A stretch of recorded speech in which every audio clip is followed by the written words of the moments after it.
For the last couple of weeks, we've been dealing with the subject, the 4 cornerstones for strategic living. We're going to continue that today.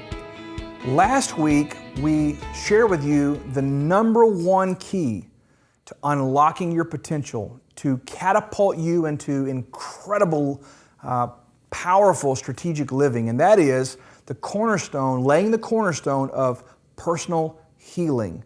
It's the first cornerstone for a reason.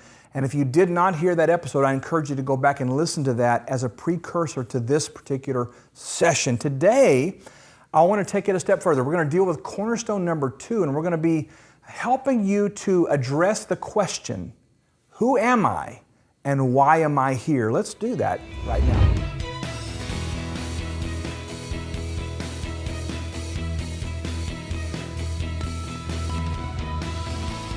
Cornerstone number 2 is personal discovery. It really addresses the overarching question, who am I? Why am I here? This is, for all of us, the million-dollar question, right? If we could just figure that out. I've got a couple of millennials in my home right now, okay?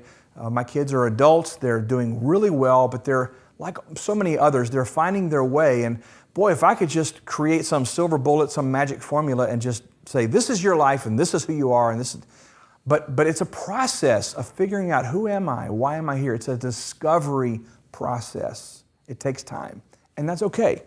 My premise is that every person is born with a unique and God-given purpose, or destiny if you want to call it that. And I believe that every person inherently possesses certain unique abilities and skill sets and propensities and personality traits that cause them to be perfectly fitted for a unique assignment in life. And that's what we're going for. Now, I would suggest to you that along the way to discovering that thing, you're probably going to land in several places along the way because you're picking up skills, you're growing and developing as you go. So it's not like you've got to figure it all out one day and just do that. It's a process over time of growing into the thing that God designed you to be. The challenge in life is that our world around us tends to want to frame us into a box. And we're constantly being conditioned to expect less than what we're capable of. It just wears me out because I want to shake people and say, don't let other people decide for you what you can be. It doesn't make any sense. Why are you letting somebody else frame you in and create your boundaries for you? You decide. Over time, I believe that sort of system regulates the very real possibilities down to an erroneous and very limiting mindset for most people. So, what is it about discovery? What does it mean? What does it look like? What's the process, Brian? Let's talk about it. In order to reclaim our independence and our design and our destiny, a real-life reboot may be in order for you. It may be that you've got to go back to the very beginning and just reformat the whole hard drive. And that's okay if that's a part of the process. For me, I had to do that in my 40s. To really get down to understand who am I, why am I here, and what is it that I'm uniquely crafted to do. This is a process of inventorying your person. It is a process of investigating the resources you have available to you and around you. It's about resetting beliefs, which means you've got to uproot limiting beliefs, like remove them, and then replace those with beliefs that are more aligned with the true potential you have. This is a process. I keep saying it, it's a process. But it's some work. Let's just be honest. There's some work and some diligence and some discipline to this process, but it's so worth it. Man, if you can do this and get in there and figure out the matrix of who you are and why you're here and how God's uniquely wired you to do and to be, then you are so far ahead of most people. And you'll have so many great advantages in life. There's 5 key parts to the discovery process that I've identified. Let me just give you what those are real quick.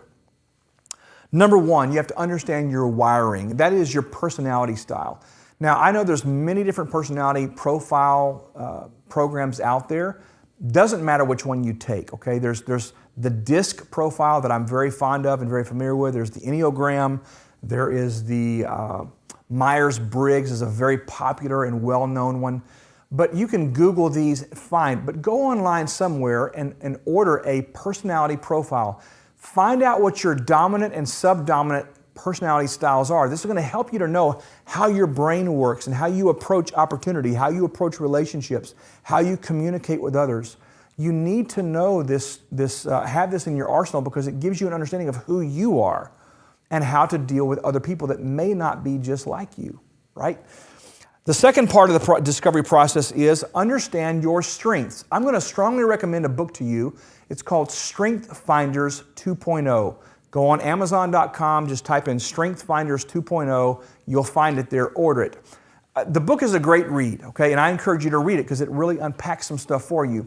But in addition to reading the book, in the front of the book, you're going to find a code. That code's going to take you to a website, and you're going to put that code in, and you're going to take another profile. It's going to spit back to you scientific data that will blow your mind. And it's going to freak you out because you'll be shocked at how it lasers in on your strengths, your unique abilities, and it gives you a clear idea of some of the things you have in your arsenal as strengths and abilities. So do that, strengths profiles. But also, I'm going to encourage you to sit down and from your own mind, from your own heart, write out, what am I good at? What are my talents, my skills, my abilities? What do I enjoy talking about? What are my passions? Lay these things out. Do an inventory of who you are. It's okay to talk about you when you're just talking to you, right? So find out what's inside of you as it relates to your abilities, all right? Your strengths. Now, I would encourage you to do some work on core values. Now, core values are different than your passions. Core values are those fundamental, deep-seated beliefs that govern how you approach decisions. One of my governing values is that I am a learner. Therefore, if I have an opportunity to learn something or grow in an area that I believe would enhance my work and my assignment in life, I'm going to probably do that because I value learning. I value personal growth, right? So we do what we value. I want you to catch that. We do what we value. If I value nurturing and taking care of my physical desires as far as eating is concerned, I may go to Jack in the Box or Chick-fil-A or eat stuff I don't, or eat a piece of chocolate cake just to satisfy that craving. But many people will go to do a movie night, spend $100 on a few movie tickets, a big old thing of popcorn and a bunch of large drinks and all that stuff. They'll do a movie night for $100, but they won't spend $15, $20 on a book that would change their life. We do what we value. So discover your core values. Are you a learner?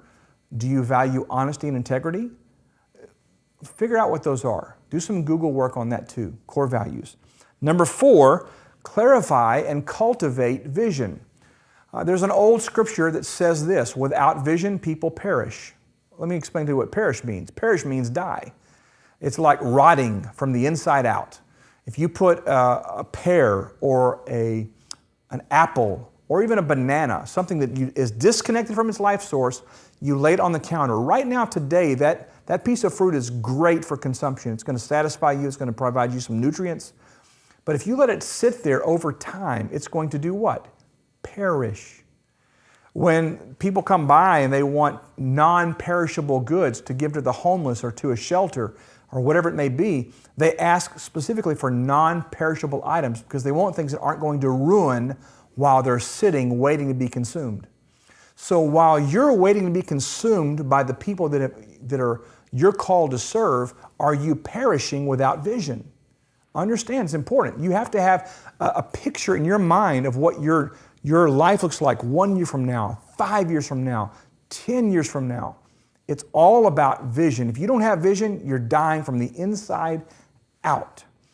Another great passage of Scripture that speaks to vision is in the book of Habakkuk. It says, write your vision down. Write it. Put it on paper. So that when you read it, it gives you the impetus, the power, the ability to run and to go for it. My translation. But that's the essence of it. Write the vision, make it very clear so that those that read it may run. That's what it says. So I'm going to tell you, you need vision. That's one of the primary things you've got to have in your life is a clear vision of where you're going. The fifth part to this discovery process is this: strategic planning and then execution. Go through this again. Understand your wiring, your personality. Understand your strengths. Know your unique abilities, your gifts, your talents, the things you're really good at. Own those. Identify your core values. Those are very important. What drives you? What governs your decision-making processes? Number 4, clarify and cultivate a vision for your life. See yourself 1 year, 5 years, 10 years down the road, 20 years down the road, and paint that picture in words. Strategic planning and execution is this part of it. You take the vision you have and you reverse engineer to today and figure out, what do I need to do to get where I need to go and do the thing. Someone once said, know thyself. I'm going to tell you, you got to know who you are. You got to know why you're here. How can we expect to ever live an uncommon life if we never take the time to discover who we really are and why we're here? Here's some tips. Write these down. Hire a coach. Get a coach in your life. Take online profiles. Do a personal vision retreat. Get away for a few days and think. Think about what you want for your life. And take time to know you. Next week, we're talking about one of my favorite subjects, personal development. We'll see you then.